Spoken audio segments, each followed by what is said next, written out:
Good evening. This is the Dolores County Broadcasting Network. And since we were dealing with technical issues on Monday and Tuesday, I didn't get a chance to give my New York Jets draft update. The Jets had 6 picks. And in fact, the speculation was running rampant that they were going to trade up or they were going to give the pick away and trade down and all this other nonsense. And of course, they had all these fool commentators from ESPN making all of these silly predictions, most of which did not pan out. So, the Jets' first pick at number 3 was defensive tackle Quinnen Williams.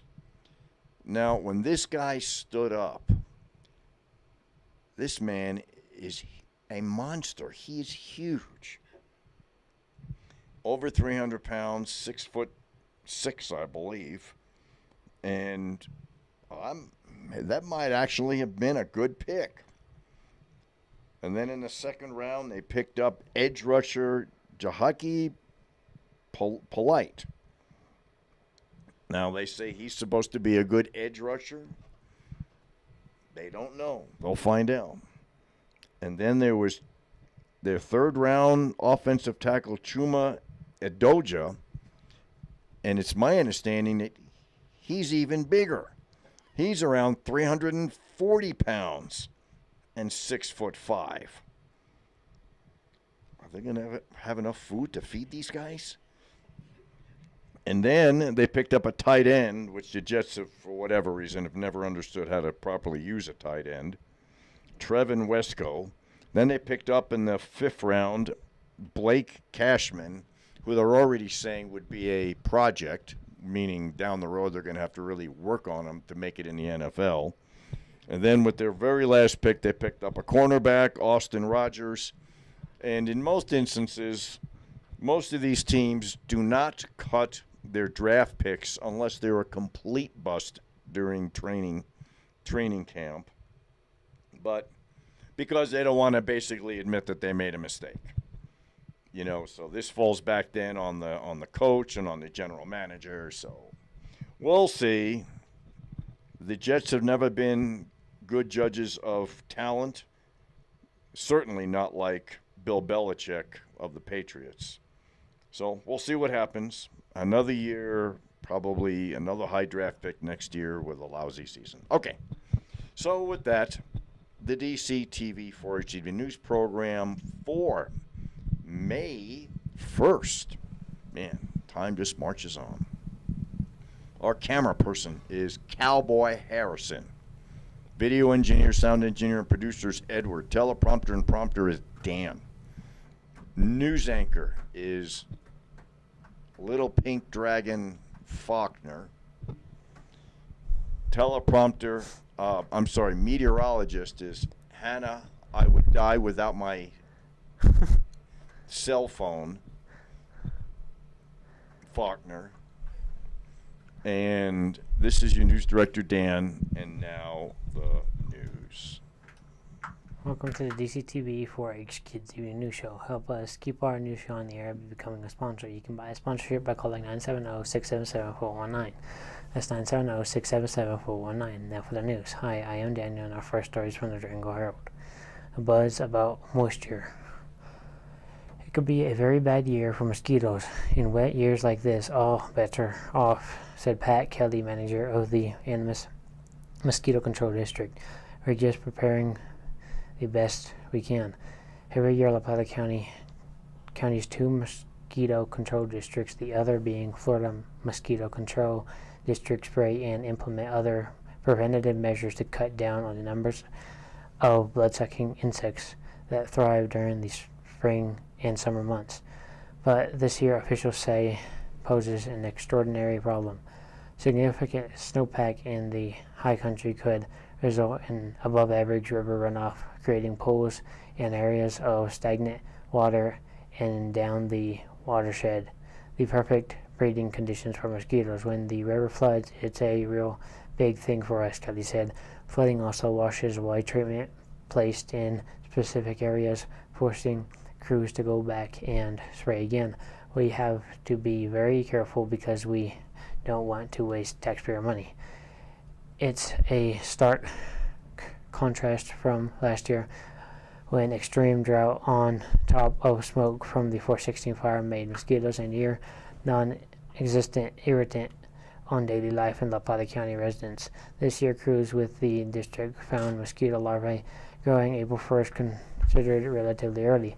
The Animas Mosquito Control District covers an area from the Animas Valley west to Wildcat Canyon east near Farmington Hill and as far south as Weasel Skin Bridge. Kelly said prep work for mosquitoes begins as early as March 1st, treating the more than 3,000 drains in the district. Then the district's 2 crews of 2 employees focus on lagoons and ponds before going out on properties where mosquitoes thrive. Kay DeLuzio, manager of the Florida Mosquito Control District, said the district has 3 employees who cover 100 square miles from the Colorado-New Mexico state line up to Helen's store near Lemon Reservoir. She agreed that this year could see high mosquito activity. I'm sure it'll be quite a bit more this year because of wet weather. But we'll take in how it comes.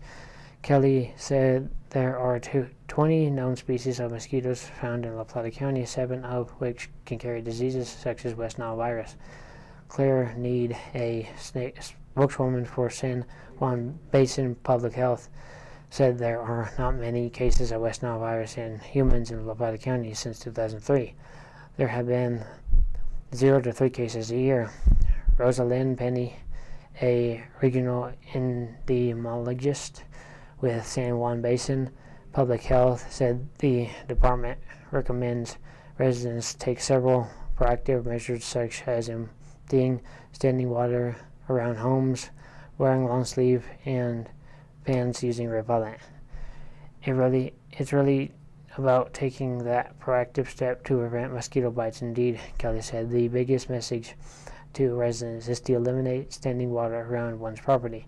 It's amazing people do not go out every time it rains and get rid of standing water, and understand how many little mosquitoes just a little bottle cap of water can produce. We're doing the best we can to control all that, but we need folks to help us out. This story's from the Journal. City brings parks to life as spring arrives. It doesn't rain much in southwest Colorado. It gets really cold and snowy sometimes, but come summer, Durango parks are often lush with greenery. Residents who like the feeling of grass between their toes have the city's maintenance crews to thank for ensuring Durango's parks return to life each spring. The Parks and Recreation Department undertakes a monumental effort each spring to de-winterize more than 300 acres of parks, said Parks and Recreation Director Kathy Metz. Staff members check hundreds of sprinkler heads for breaks, assess thousands of feet of irrigation lines for leaks, and put plugs in the ground to aerate compact moist soil, she said.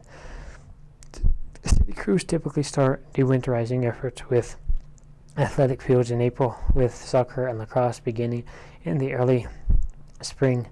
Fields need water and care to be in peak condition. Workers then pivot to address neighborhood parks. Each park has an irrigation system. Each irrigation system has zones, and each zone has at least one sprinkler head. Jenkins Ranch Park, a neighborhood park, for example, has 125 irrigation heads, said Scott McLean, Assistant Director of Parks and Recreation. Smith Sports Complex has 335 irrigation heads. He said the total number of sprinklers scattered around the city was not readily available. We have to turn on each individual head, Metz said. It takes some time to go out and check the irrigation system. Irrigation heads are often damaged by snow removal plows, either pushing snow onto the irrigation heads or hit the sprinklers with a blade and break them. A new irrigation head can cost the city anywhere from $10 to $100 depending on the size and complexity of the component. The park system is irrigated at night, so before they're running at night and we're not watching them. We want to determine that there are no breaks in them, it said, of the irrigation system. The city is also responsible for dewinterizing public restrooms. The buildings don't have heat, and parks and recreation crews must ensure the restrooms are in working order before anyone uses them. As the weather gets warmer, so does the soil, and warmer soil is better for planting grass. The soil should be about 50 degrees or higher to facilitate seed growth when the day comes. Parks and recreation crews plan to spread a compost in parks and cover it with seeds to fill brush sprouts. Crews also refill mulch beds and replenish wood chips at city playgrounds. And with the wet winter Durango experienced a lot of tree branches broke. Parks and recreation crews are pruning trees and turning trimmed branches into mulch, which the department offers for free to residents. It was fairly extensive throughout the city, so we're catching up on checking and repairing those broken limbs. We did experience a fair amount of snow. Stories from the Journal. Bus semi-trailer crash closes Colorado 145 during spring snowstorm. Colorado Highway 145 was closed in both directions because of bus versus semi-trailer crash 5 miles south of Telluride near mile marker 66. The Colorado Department of Transportation does not yet have an estimated time for the reopening of the highway. According to the San Juan Miguel Sheriff's Office, the crash involved a bus and a semi-trailer rescue. Responders are at the crash scene, which is near the Alta Lakes turnoff.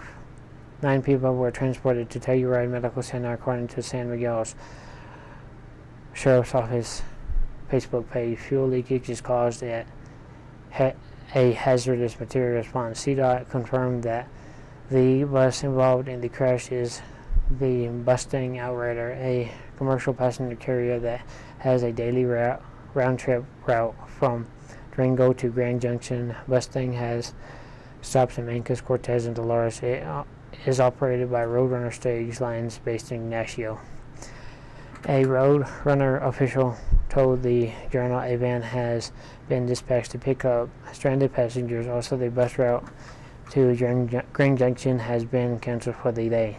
Because of spring snowstorm causing hazardous road conditions, CDOT travel restrictions were put in place at 9:20 a.m. for the section of highway where the crash occurred. The restrictions require chains for all commercial vehicles and 4-wheel drive or snow tires for passenger vehicles.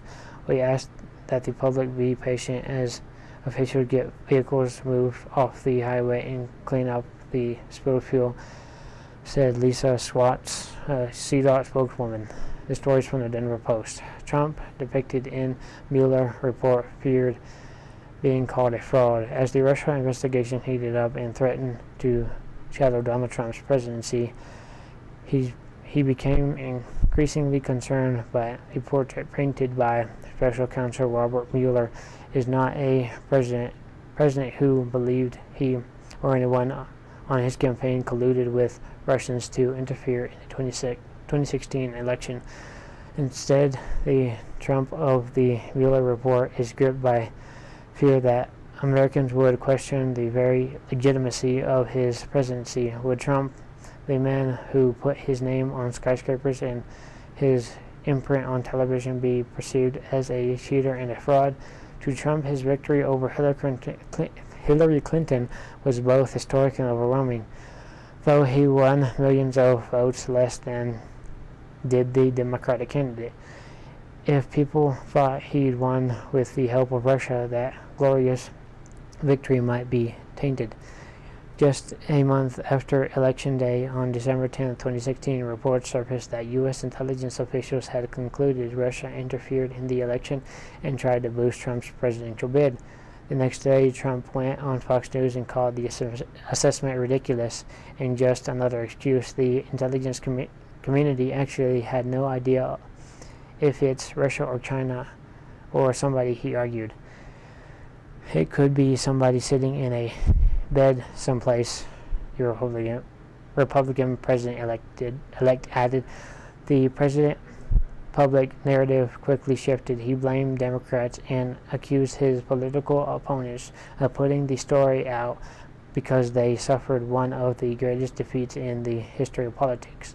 But the intelligence community assessment that Russia had interfered in the 2016 election to sow discord among American voters and to help get Trump elect was his Achilles heel. One of his closest aides, Hope Hicks, would tell investigators. In the months that followed, Trump reacted strenuously to investigations into links between the Russians and his campaign and transition terms.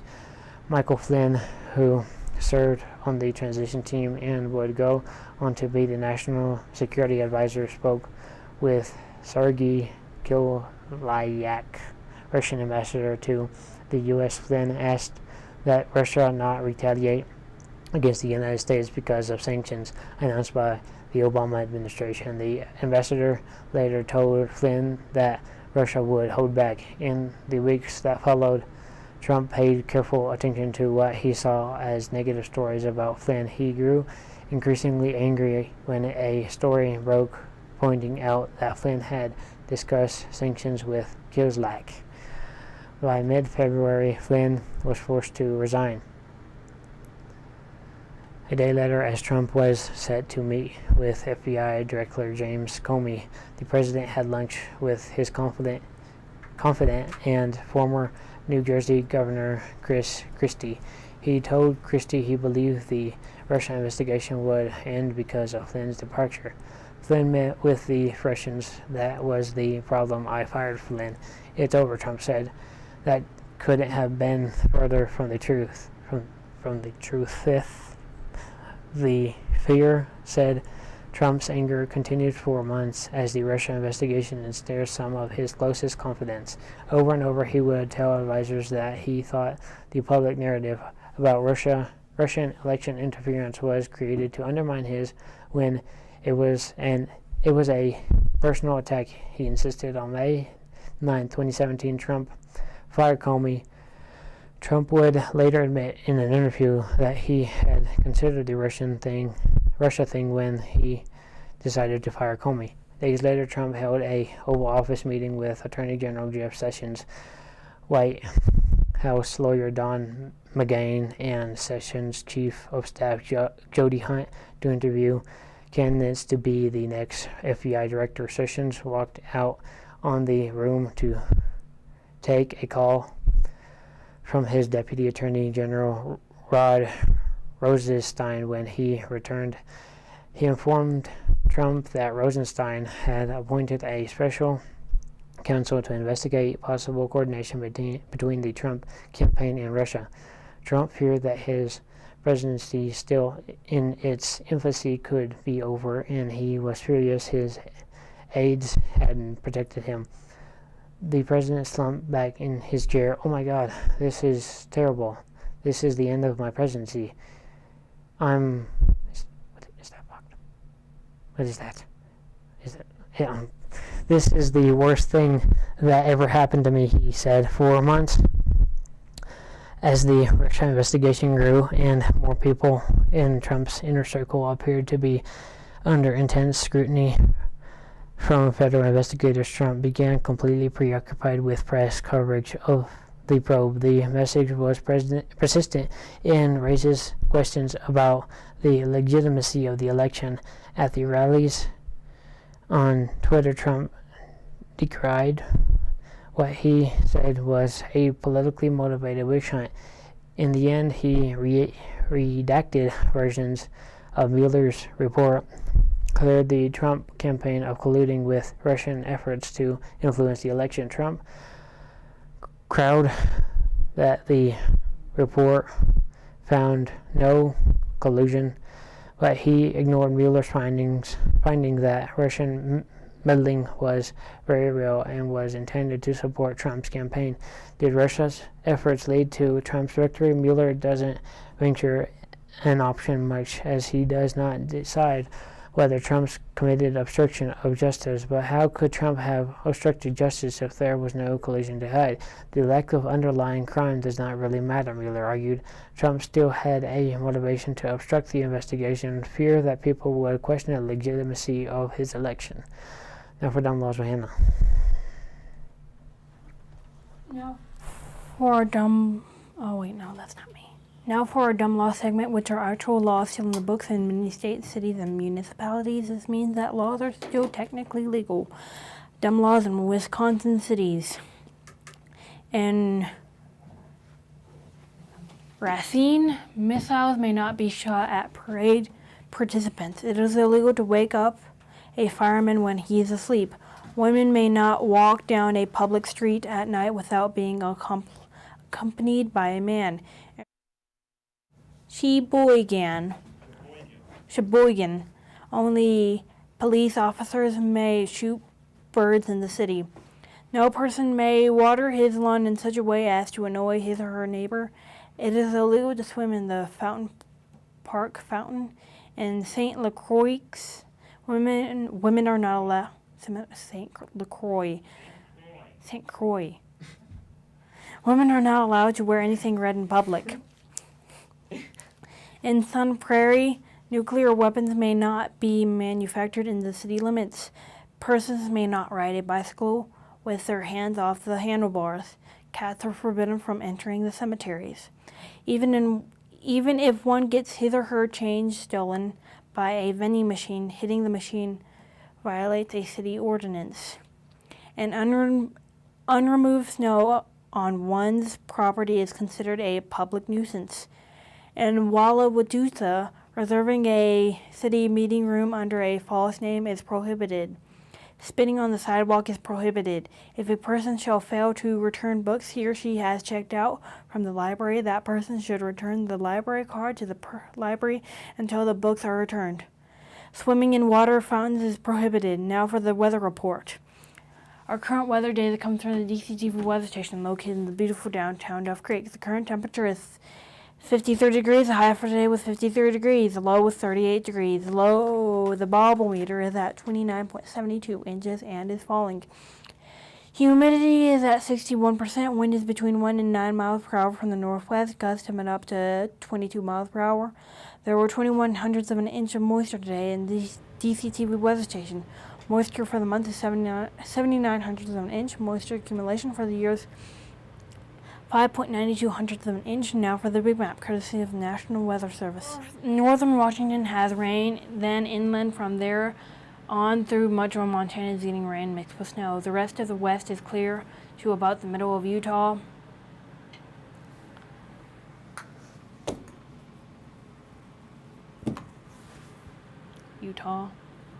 Then a huge area of rain, snow mix goes from there to Atlantic coast of Maine. Beneath that is another huge area of rain and thunderstorms from eastern Colorado to the Atlantic. Eastern Colorado. Is that Colorado? Yeah, that's Colorado. Areas within Texas and Oklahoma are experiencing severe thunderstorms and possible flash flooding. Here is our exclusive DCTV 5-day forecast. Thursday, mostly sunny, high 60, low 37. Friday, mostly sunny, high 64, low 39. Saturday, mostly sunny, high 67, low 41 or 43. Sunday, partly sunny, high 69 or 71. Low 44. Monday, rain showers, high 53, low 34 or 45. Now for the snow shower report, which is the amount of snowpack in the mountains across the state. We hope it will be helpful for our farmers and our skiers statewide. The snowpack is at 100% of normal. Here in the Southwest, we only have 153% of normal. Now for the climate change report. CO2 carbon dioxide is considered a greenhouse gas and is one of the principal causes of climate change. CO2 traps heat in the atmosphere, which causes climate instability. This results in significant variations worldwide of moisture and hot and cold temperatures, but the general climate trend is the planet is slowly warming. Therefore, it is important that we report the CO2 weekly change. The following are the CO2 numbers in parts per million. Last week, 415.77. 2 weeks ago, 413.57. Last year, 411.77. 10 years ago, 389.94. 50 years ago, 327.34. Thank you, Dr. Peter Chance of the National Oceanographic Administration, and Michael McGee of the CO2.Earth Network for providing this information. Remember, you can help keep our kids' news show on air by buying a sponsorship. To buy a sponsorship, just call 970-677-4119. That's 970-677-4119. Thank you. Now back to News Director. That's the end of today's DCTV 4-H Evening News program. This is your news director, Dan, saying good night and thank you for watching.